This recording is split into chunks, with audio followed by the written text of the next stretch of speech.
I want to start by talking about the name of the show, Soon by You, which I think captures a lot of the dynamic, the way single people are sort of treated in the Orthodox community and how it's viewed as a condition of sorts, that singlehood is something that needs fixing. So tell me a little bit about the name of the show and how you feel like it represents the message you're trying to get across.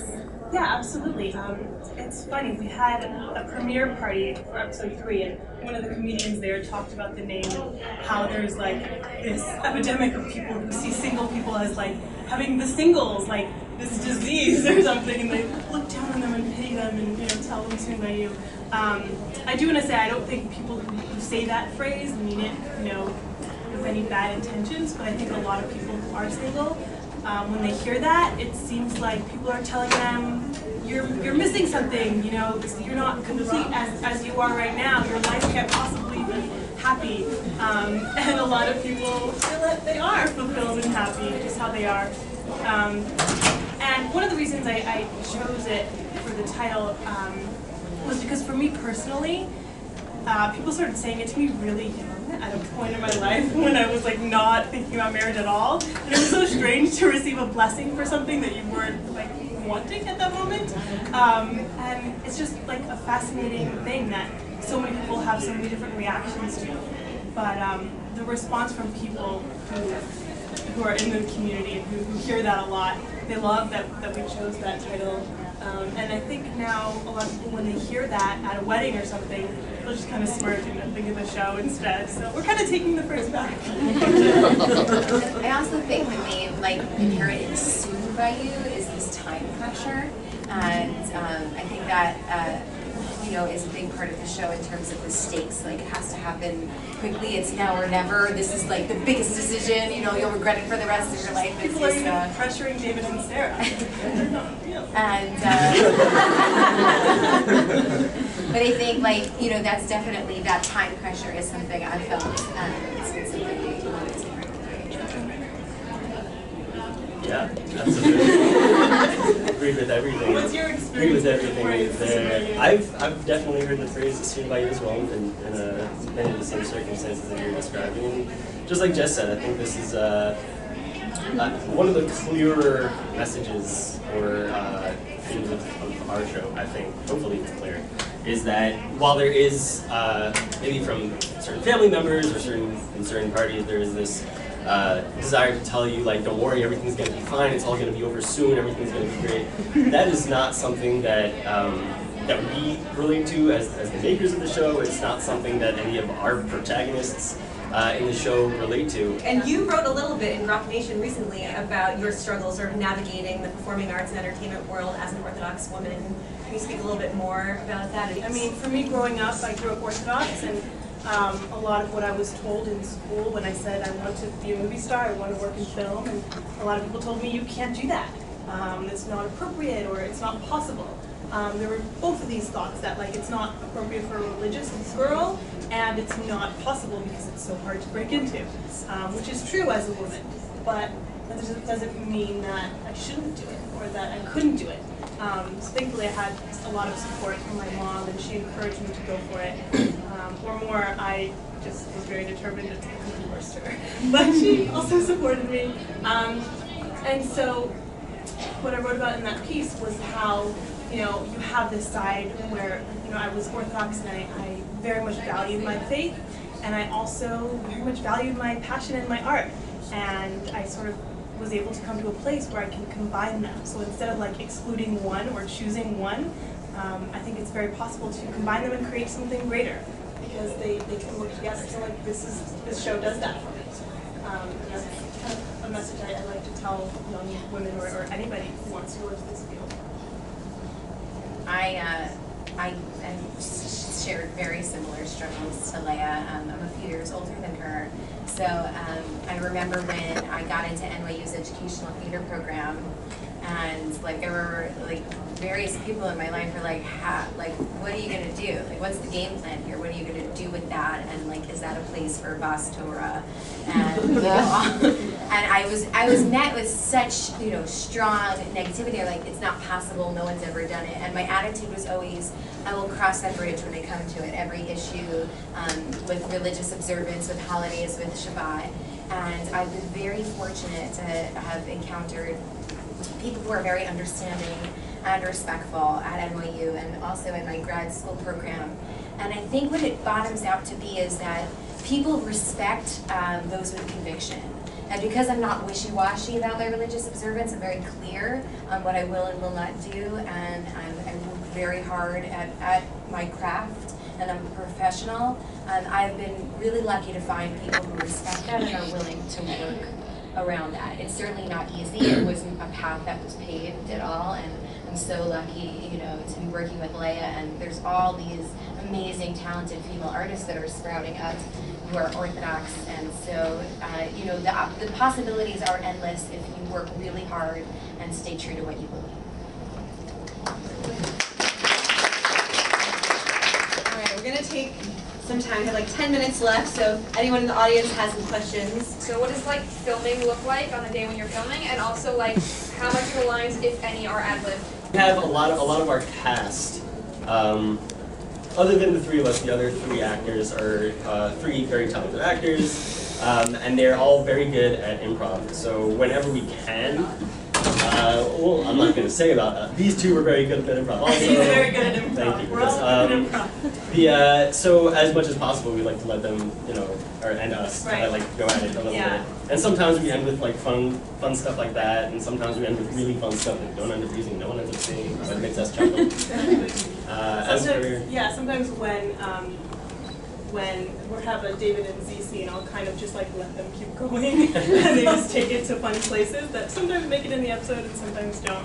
But Sometimes it's always can't. fun. Sometimes can't. But the spirit of improvisation is definitely alive and well on the set. But to speak to your outtakes. right? Actually, yes. We're working on an outtake video. Oh, cool. Let's hear the Jofa First news. But to answer your first question, filming is usually done over 3 days, about 15 hours a day. And it's pretty intense, gets kind of crazy, but it's a lot of fun. For the scenes that are shot in restaurants, we shot in 18 for the first episode. Both these are great restaurants. 18 on the Upper East Side on the first episode, Mike's Bistro for the second episode. The only time that we can shoot there is overnight, because otherwise they're functioning as restaurants. So those are always a little crazy because we're shooting at like 4 or 5 in the morning. Nothing and no one bonds slept. you like staying up It's all the night. witching hour. We get to the point where we're making ourselves laugh, and we're hoping, like, I really hope this is funny with people like who have slept. You go with extras? Yeah, Extras we too, bring yeah. in extras, rally 4 our in the friends morning? and We try to warn Yes. them that this is going to be like a long night, and they're like, let's do it, and then 2 hours into it, they're like, How much okay. longer? We've been really fortunate with the extras, especially as the episodes have been coming out. So do you have a trajectory set out for each of the characters? Do you know what's going to happen with David and Sarah F., or is it developing as you go along? Tease us up for the next episode and we'll So- pass there. Yeah. We pretty much have episode 4 and 5 laid out. We know what's happening there. Beyond that, we're not sure. We kind of like to let it play out as it goes. I find that like watching back episodes helps inform like what I want to happen coming up. Maybe, we haven't discussed it, but maybe we're going to make it a choose your own adventure. David and Sarah can end up together, like, vote for this, and then we'll shoot all You can the build links Yeah. and videos. Probably. Yeah. Alternative endings. You can have the wedding at the next Jofa conference. But I think It's your ideas, guys. Come on, let's hear 'em. the process is very much like the dating process, in that you don't always know where it's going to end up, and being open to that, I think, is part of the success. What are some of the themes that come out of your work that you would want the Jewish community to be aware of? Like, for example, I noticed that David's job was kind of a downer to one of the characters, but like, hey, a rabbi, that's great, to another character. You know, like, do you think that that's an issue in the single scene or other kind of important things that you've noticed?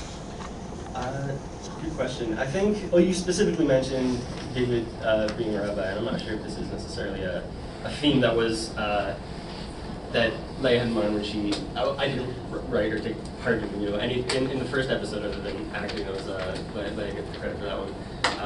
But when she made David a rabbi, I think one of the reasons that that's a good thing to have in the show is because a lot of people who don't know rabbis personally, which is, you know, a lot of people, certainly people who are involved in the Jewish community, and certain people who are, you know, they don't necessarily, when you think of rabbi, you don't necessarily think of like young single guy who's dating, looking for a girlfriend, kind of stuff like that.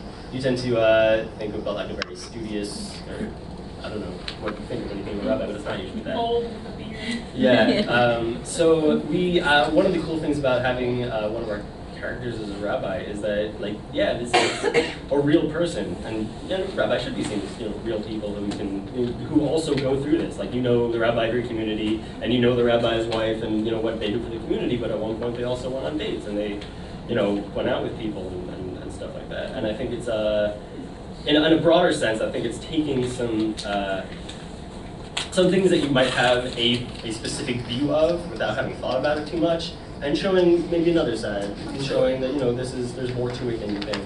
It's encouraging, you know, like, these are people too, kind of thing. Yes. Yeah. That was very much what we were thinking in writing episode 1.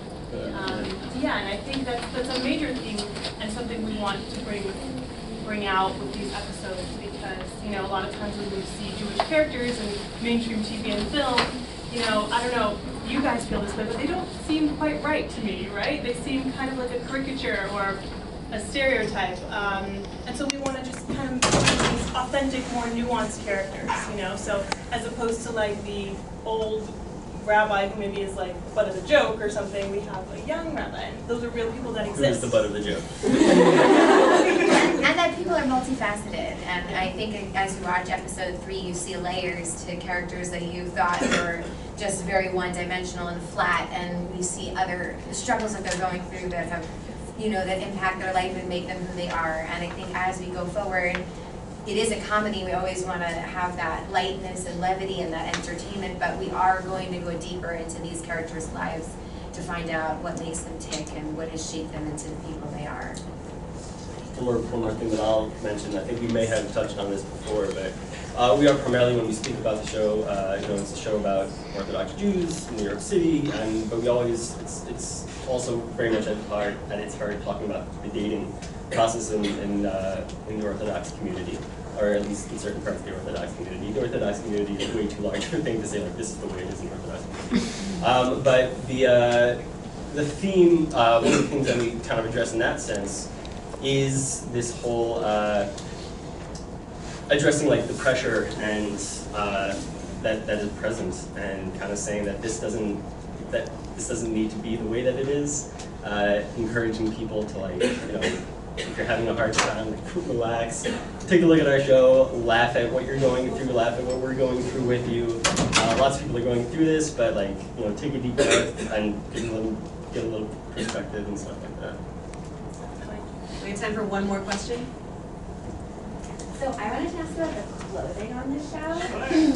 For me, it was very exciting to see like TV characters in shells. Like that was what? And I think you like do a really good job of sort of showing people's personalities through the clothing. And so I was wondering sort of both how like sneeze affects like kind of where you're going with the show, and also sort of like more the clothing in general. Sure.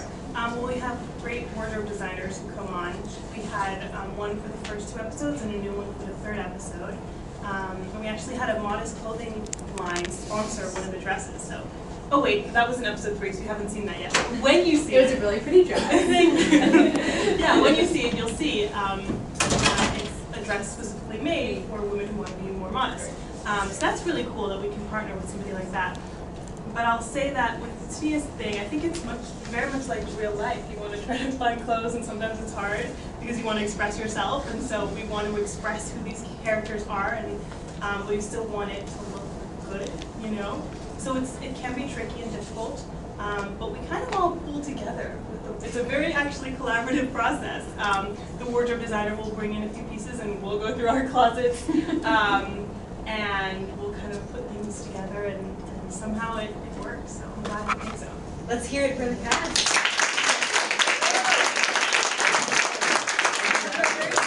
Like to you on Facebook for updates about being an extra. Donate to their Juicer campaign. Subscribe on YouTube. Subscribe on YouTube. And stay tuned.